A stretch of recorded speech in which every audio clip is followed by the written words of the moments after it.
Halo para penggemar Suyanto.id dimanapun berada, ketemu lagi kali ini kita tetap berbagi pengetahuan dan belajar sepanjang hayat di channel Suyanto.id bersama narasumber kita, Dr. Yuli Rahmawati. Kita sapa dulu, Assalamualaikum Yu. Waalaikumsalam warahmatullahi wabarakatuh. Ya, apa kabar Yu? Baik ya? Baik baik, alhamdulillah. Terima kasih Pak Yanto, sehat? Alhamdulillah sehat. Sudah vaksin komplit 2 kali. Oh iya, udah beres. Sudah jadi, sudah jadi Superman Yu.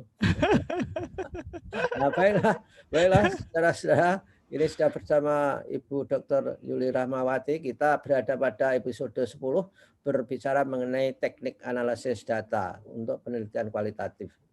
Melanjutkan episode-episode yang sebelumnya. Yuk, gimana yuk?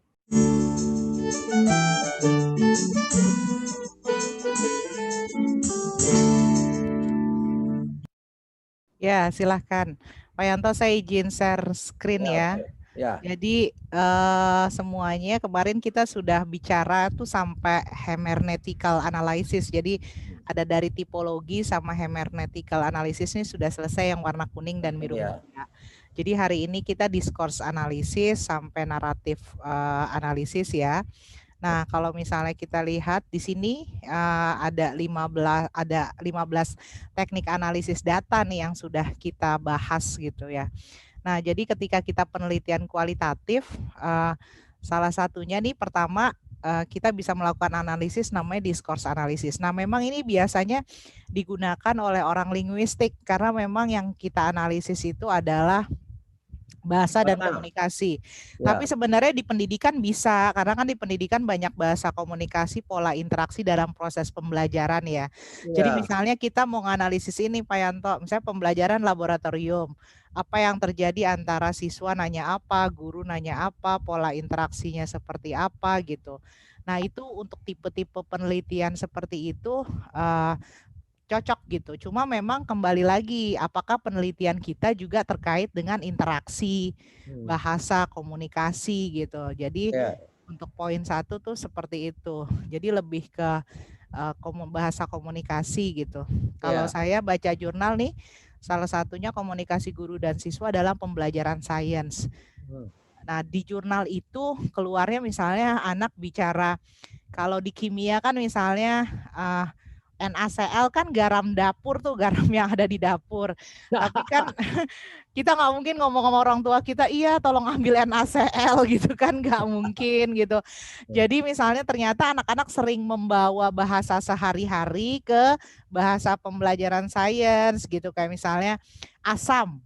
Oh iya rasanya asam, padahal asam di kimia belum tentu semua rasanya asam gitu. Jadi Oh, yang di gitu ya. jurnal itu digambarkan bahasa yang keluar dari siswa, disimpulkan bahasa sehari-hari, dan guru memerlukan keterampilan untuk mengarahkan siswa gitu, mencoba menggunakan bahasa saintifik. Mhm. Karena kalau tidak, siswa jadi tidak terbiasa berpindah dari kehidupan sehari-hari ke kehidupan tadi ya, konsep-konsep sains gitu. Itu salah satunya Dan discourse jadi analysis. yang menjadi apa ya, guide tentang, analisis melalui discourse analysis ini kembali lagi anu Julia, science, ilmu, teori. Ya, teori. Ya, benar. Jadi memang misalnya kita berharap ketika misalnya gini, kita bilang, "Oh, kelas saya menerapkan constructivist approach," gitu. Hmm, Kan sebenarnya ada sih yang kuantinya pakai kuesioner ya, apakah Anda dilibatkan dalam proses pembelajaran, itu kan bisa juga begitu ya, student persepsi kalau pakai kuantitatif ya, jadi ya, diangkakan gitu.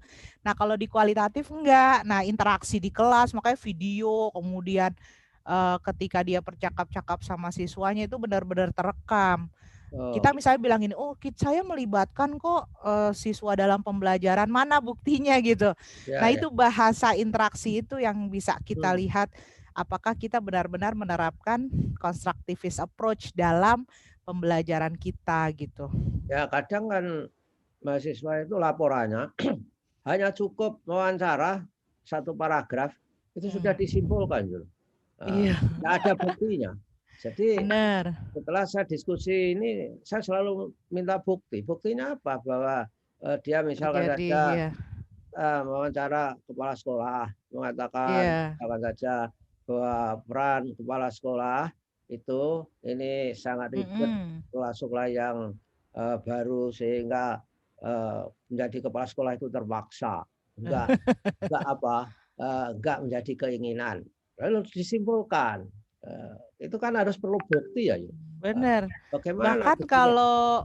kalau Pak Yanto baca, misalnya lihat-lihat artikel ya, bukti kadang kutipan wawancara itu, apa ya, boleh emang dimasukkan ya. Oh Cuma ya, diskurs analisis percakapan misalnya Pak Yanto saya itu lebih lebih bisa orang bisa ngelihat interaksinya, lebih bermakna gitu. iya iya. Makanya kalau misalnya kepala sekolah sama guru, Hmm, misalnya rapat, nah ini meeting nih yang susah, misalnya lagi rapat nih, itu kita bisa melihat, bisa menganalisis. Jadi teman saya yang PhD-nya di leadership kepala sekolah, itu dia ikut meetingnya Pak. Nah nah, selama meeting itu dia melihat pola komunikasi, leadershipnya kelihatan di mana. Nah dia bilang kadang nggak kelihatan pas satu kali meeting, jadi dia datang beberapa kali meeting iya. supaya leadership kepala sekolahnya kelihatan. Jadi dia nggak cuma wawancara sampai Nah, ikut bagaimana kepala sekolah itu berinteraksi sama guru-gurunya. ya, nanti kalau frustrasi bisa bilang, "Yul, saya 3 kali nggak melihat leadership kamu." Leadership Anda, berarti leadership Anda bermasalah. Soalnya kan kalau emang orang yang leader ya, pimpinan yang leadershipnya baik, dia setiap saat pasti menunjukkan itu kan harusnya. Iya iya. Aduh, itu luar biasa penelitian dia itu sampai Terus saya terus pesen, "Besok rapat saya datang, tolong dong keluarin leadership kamu." leadershipnya. Iya karena natural jadi apa adanya. Bagus tuh dia kalau setiap seminar dapat best presenter atau best research ya karena dia lama berinteraksi sama kepala sekolah. Tujuannya kan dia critical action research. Jadi mengempower kepala sekolah untuk melakukan perubahan. Jadi awalnya memaknai dulu leadershipnya bagian mana kurang dia melakukan tindakan empowerment diukur lagi kayak gitu. Oh, Action research cuma ke arah kepala sekolah. Jadi memang luar biasa saya tapi lama. iya, dan tapi saya kadang-kadang itu cemburu melihat orang-orang di luar negeri itu apa-apa diriset secara profesional kok bisa gitu. Iya, buat kita kan kecil banget, malah buat Iya. kita gini, apa itu penelitian begitu doang gitu ya. Tapi itu berkontribusi terhadap leadership teori akhirnya sekarang dia itu. Ya, ya, ya. Oh, Bagus. luar biasa. Ya oke, Yul. Eh, Ya, Terus, yang Yul. kedua ya. Nah, ini juga masih masalah language, simbol gitu ya, semiotik nih kalau orang bahasa lebih Iya, paham ya. bahasa. Hmm. Ya, jadi konstruksi simbol-simbol, tanda-tanda. Jadi kayak misalnya orang kan sering bilang kalau orang Jawa tuh begini-begini loh gitu. Iya, iya, iya. Terus kalau dari entah dari cara berpakaian misalnya terlihat atau dari body language-nya. Nah, jadi kalau saya baca artikel ada yang misalnya profil wanita Timur Tengah gitu-gitu Oh, penelitiannya. Terus kalau di marketing misalnya kenapa sih logo sebuah company tuh kayak gitu. Nah, ya, ketika sebuah perusahaan memilih logo kan harusnya merepresentasikan karakteristik perusahaan itu juga, ya. termasuk budaya dalam perusahaan itu. Nah, itu dibahasnya pakai semiotik. Hmm. Jadi khusus terkait dengan simbol dan lain-lain tadi gitu. Nah, kalau Jadi pendidikan dia apa, Yul? Kalau pendidikan implikasinya? iya, jadi kalau pendidikan misalnya yang di artikel saya itu misalnya saya kan nganalisis guru yang Australia asli sama guru yang dia tuh pendatang dari Malaysia sama Afrika. Jadi ada 3 profil guru. Kemudian saya buat analisis profil bagaimana mau tidak mau culture dari masing-masing negara itu menunjukkan secara simbolik bagaimana dia berinteraksi sama mengajar kepada siswa gitu. Nah, Memang sih saya tulis juga di penelitian saya keterbatasan dalam arti mungkin interaksi saya kurang lama, pasti ada influence dari Australia juga karena mereka udah lama di Australia. Jadi saya nganalis berapa lama dia ada di Australia, masa pendidikannya ada di mana, ngajarnya berapa lama gitu. nah, Tapi akhirnya eh itu ada pola gitu loh, Pak Yanto. Orang yang Ya. memang dari awal ada di Australia, kemudian dia ngajar. Nah, kalau yang dari Asia, dia tuh masih suka gini, oh ya kamu kalau nggak ngerjain PR di ini kan masih gitu-gitu tuh. Oh, Apa-apa PR, apa kayak gitu-gitu tuh masih ya. kelihatan tuh. Emang dia baru jadi gurunya setelah mengajar berapa lama di Singapura, baru baru mengajar di Australia. Itu kelihatan cara dia, oh kalau guru yang Ya. Agak anu dari ya, ada culture maksa-maksa gitu. iya, ada culture maksa-maksa dan ada culture mengancam-mengancam gitu. Ya apa itu selama kan saya hampir 2 tahunan ya berinteraksi sama mereka ya. Jadi Tapi akhirnya, huh? menurut Joe, apa yang Mm-mm. kita katakan, menurut frame mereka itu mengancam, maksa. Padahal menurut kita itu memberi Biasa aja, perspektif. iya. Emang harus ditekan. Cuma kan ketika ngajar di Australia anak-anaknya ngapain sih mungkin ya mereka saya berpikir karena kan saya wawancara siswanya juga gitu. Misalnya saya tanya gini, siapa guru favorit kamu di antara 3 ini ya? Guru ya Australia itu bukan ngelihatkan Australia, tapi freedom yang diberikan, kemudian kebebasan dalam arti student cohesiveness-nya kan tinggi. Kalau Nah, misalnya kamu mau belajar kayak apa gitu tuh sering ditanya gitu oh, maksudnya biarpun mungkin nggak semua guru dari sana begitu ya tapi beberapa saya lihat karena saya nggak cuma 1 2 ya contoh sampelnya gitu maksudnya selama saya mendampingi mereka mengajar tuh kan saya disertasinya co-teaching Pak Yanto jadi oh, ngajar berdua nah, nah. sama co-generative dialog tuh artinya dialog dengan siswa jadi pas ngajar berdua tuh terasa pas ngajar Oh, berdua terasa pas ngajarnya sama Asia nih sama Afrika ini sama Australia gitu beda-beda 3 sekolah. oh, Nah oke. itu dan itu selama 2 tahun jadi merasa perubahan gimana interaksinya, gimana cara pandang mereka. Termasuk sampai ada guru yang salah satu guru itu mungkin mereka terbiasa kalau apa yang mereka katakan ya mereka lakukan ya. Jadi misalnya dia ngajar environmental science saya pernah cerita ya Hmm. environmental science kan ramah lingkungan peduli lingkungan. Dia Ya, tuh kalau saya masuk kelas kerjaannya nyalain lampu Pak Yanto. Maksudnya otomatis gitu otak kita masuk kelas nyalain lampu padahal tuh masih pagi, bisa ya, buka jendela gitu. Kata dia Yuli kita tuh masih punya cahaya gitu maksudnya. Jadi dia menunjukkan di saya tuh ngajar environmental science loh. Masa saya nggak menunjukkan sampai ngeprint dibagi 2, bolak-balik kertas bekas. Pokoknya saya ngerasa aduh bener juga ya saya nggak ya, saya mencerminkan. iya, yo. Eh, Iya ya. saya environmental awareness-nya itu tinggi sampai sabun disabun. Oh iya disambung-sambung. Ya, Iya seperti itu Pak Yanto untuk semiotik ya. Jadi oke.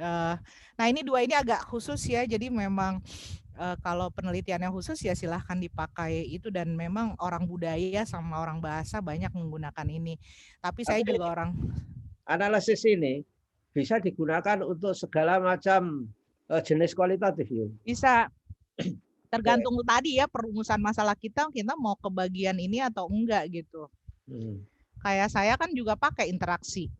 Ya, Discord saya pakai semiotik juga simbol-simbol itu saya pakai di kalau bagian analisis pakai banyak teknik bisa tidak, yo?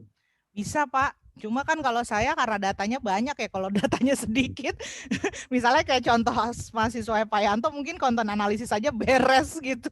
Ya, ya.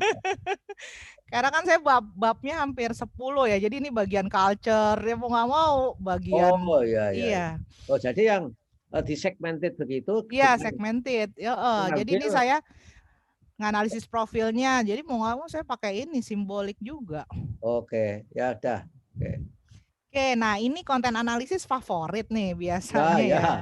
Ya, jadi biasanya yang masa pandemi gini, saya mau analisis buku gitu ya. Saya mau analisis ya profil-profil apa boleh gitu ya. Biasa Ya. analisis, misalnya analisis di sini analisis buku teks dulu saya minta mahasiswa saya analisis buku kimia misalnya gitu. Jadi konten tema yang saya minta misalnya coba deteksi miskonsepsi di buku-buku SMA ya dengan beberapa publisher, beberapa penerbit gitu. Nanti dia ambil misalnya 10 yang paling banyak digunakan di sekolah, terus miskonsepsinya, oh di struktur atom ada miskonsepsinya di bagian apa, biasanya seperti itu. Jadi ini jenis khusus yang ada kaitannya sama tipologi, terus kita fokus ke kontennya apa gitu. Benar. Jadi Yul, itu kan konten analisis itu saya dulu pernah baca ya di Amerika ya, terutama di koran.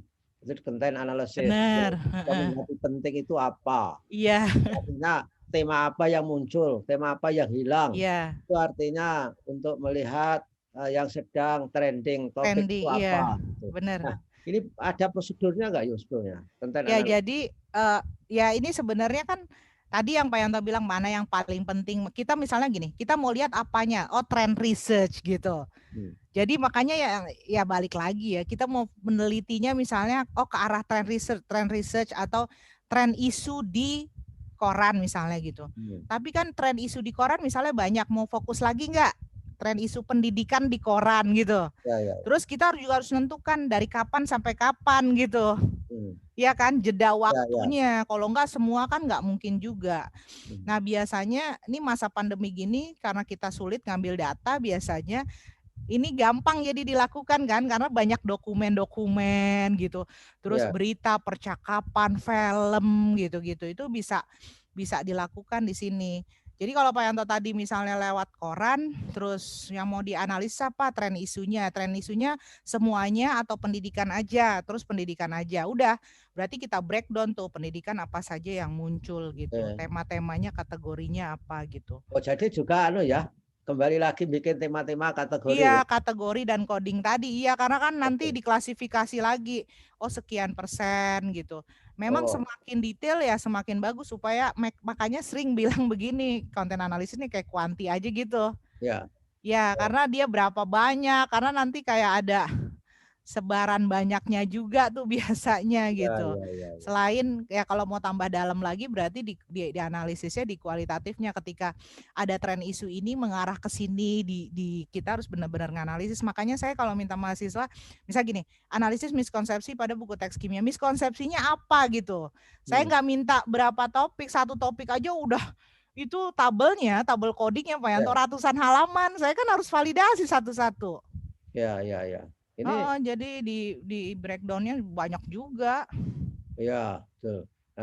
Dulu di sebuah perguruan tinggi itu hobinya, risetnya itu selalu misalkan aja peran wanita Kartini dalam novel apa gitu itu.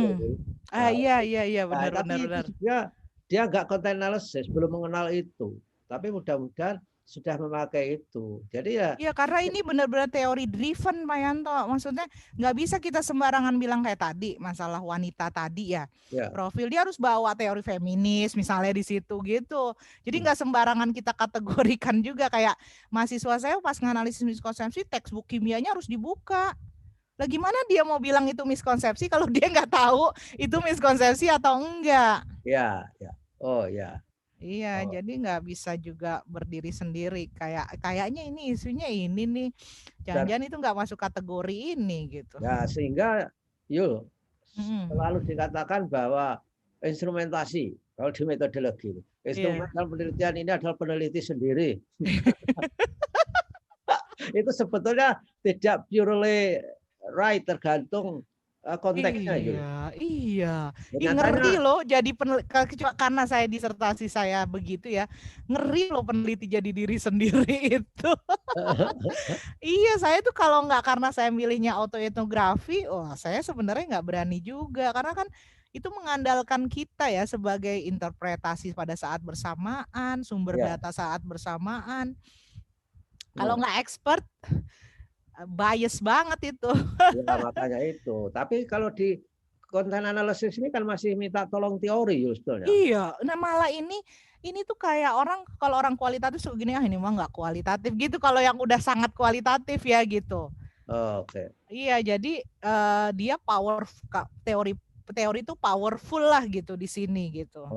Jadi ini dalam agama termasuk khilafiyah yuk. Iya, tapi karena lebih mudah, kemudian dia mudah ya, dan orang lebih mudah memahami lah kalau konten analisis dibanding yang lain ya. Tapi ini kan bisa sebagai suplemen terhadap analisis-analisis yang lain. Iya, benar. Bahkan sebenarnya dia bisa jadi kepalanya dulu sebelum kita lebih spesifik ke yang lain. ya kan, kategorinya besar-besar dulu, baru kita kita mau ke semiotik nih, analisis simbolnya gitu, Oh, silahkan. kalau begitu Yul, ketika metode pengumpulan datanya dokumen pun kan bisa dilakukan Bisa, content analysis. bisa. Misalkan saja dokumen mengenai Kebijakan apa ya? laporan keuangan. Siapa saja ini yang mendapat alokasi yang banyak, misalnya saja. Sehingga sekolah itu apakah pro kualitas atau hanya pro pariwisata, misalkan saja. Iya. Pak Yanto nih pengalaman ngurusin bos, jadi jadi ngomonginnya kualitas dan kuantitas.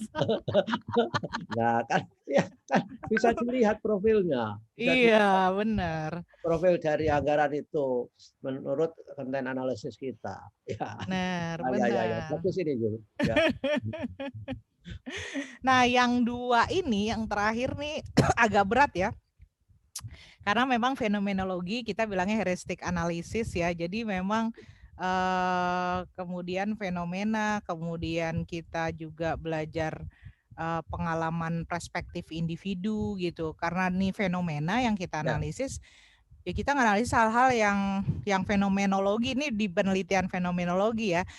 Misalnya kita analisis siswa jenius, pengalaman seorang penderita kanker gitu, yang sangat spesifik. Kemudian ya mungkin kalau meneliti ini lebih lama lagi karena kan interaksinya dengan anak itu mau nggak mau dia jadi sumber data yang dominan ya.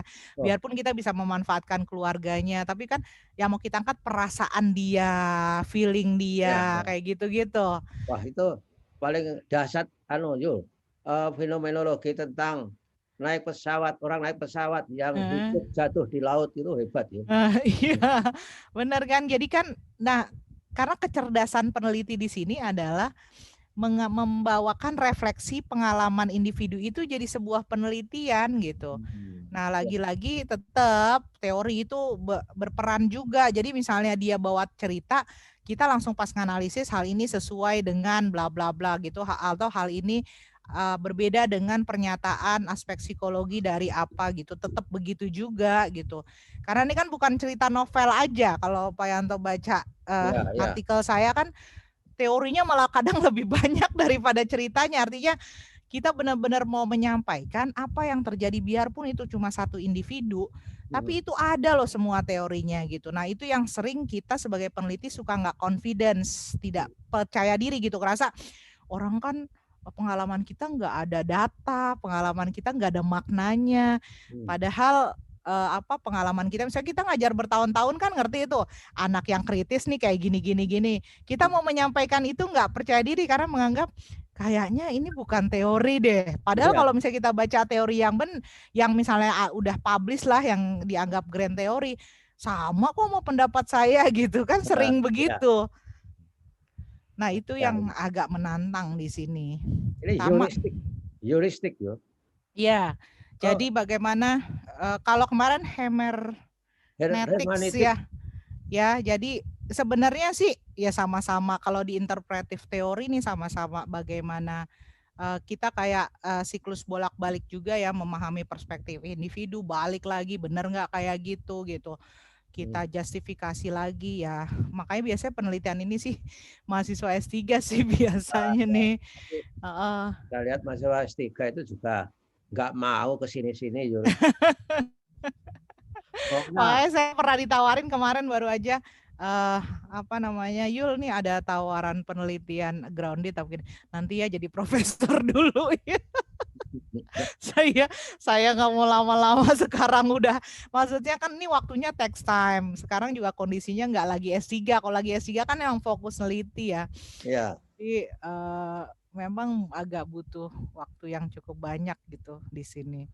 Makanya kalau misalnya punya mahasiswa S3 juga, kita juga harus concern ya. Jadi maksudnya concern dalam arti misalnya mahasiswa S3 kita minta grounded teori, ya udah siap-siap gitu, maksudnya siap-siap kita memfasilitasi dalam arti yang membimbing dia sampai bisa lah menghasilkan tadi ya.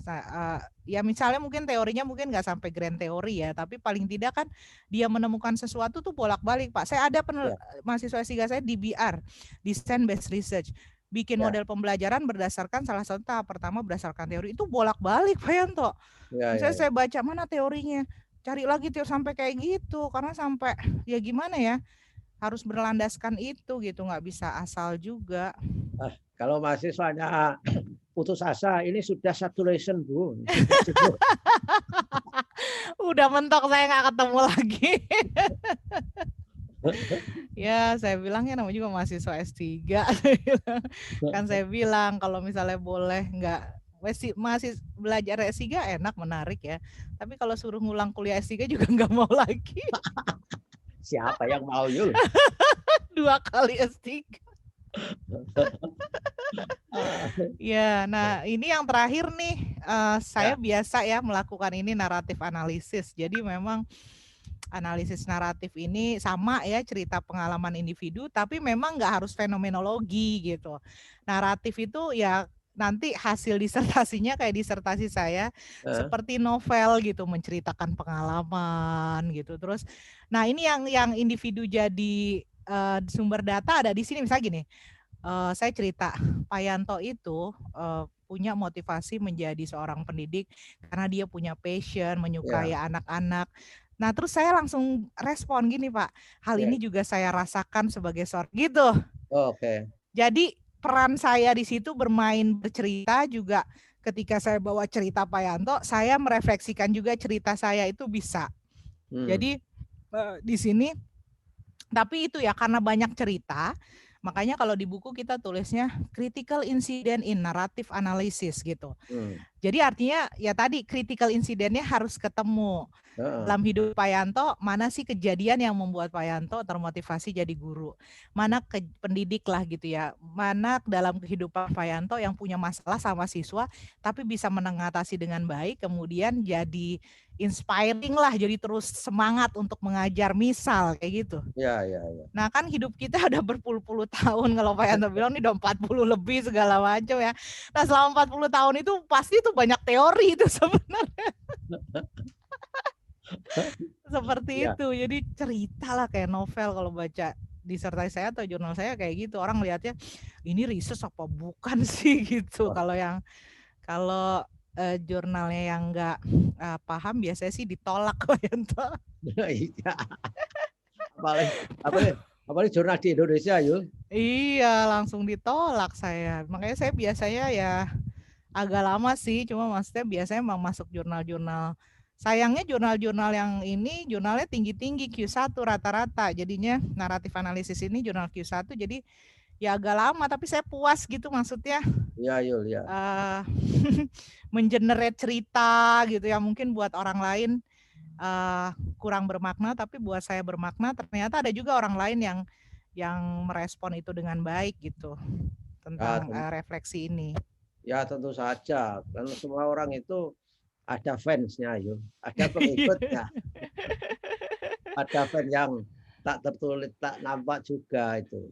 Jadi, Benar. ya, kamu harus berjuang bahwa mazhab kualitatif itu harus lama-lama punya tempat yang sejajar dengan yang lain.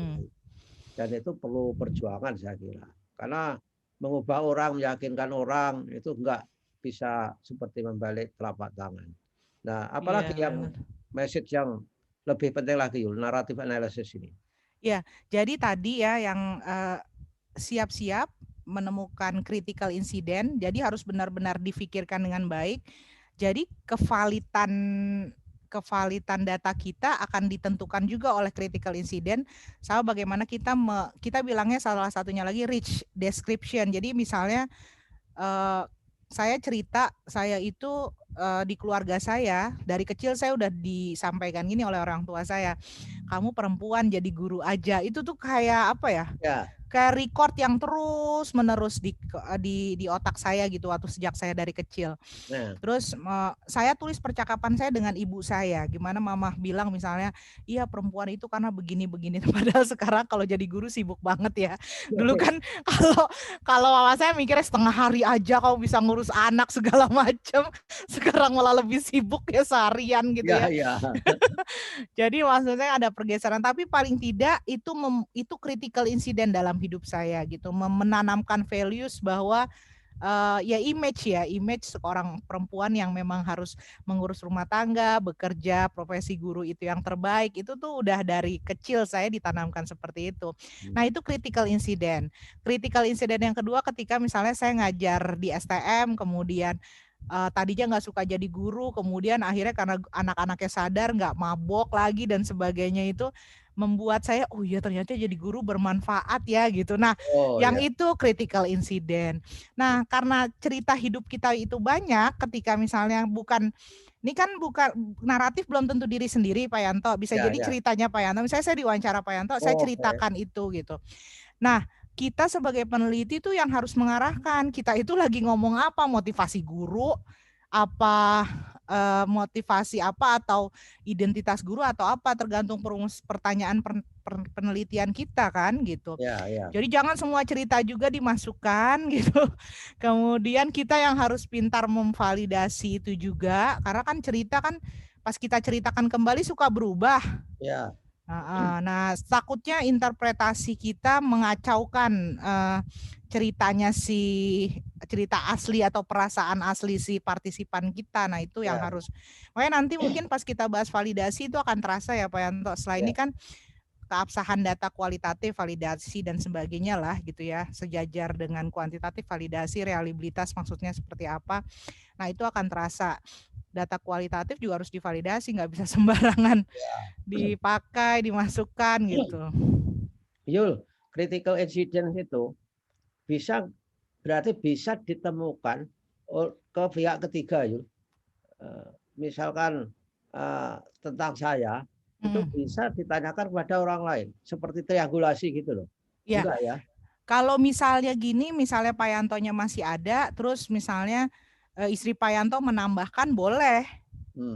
Menguatkan lah gitu, atau rekan kerja menambahkan boleh, oh dia emang karakternya seperti ini, bisa ditriangulasi lagi.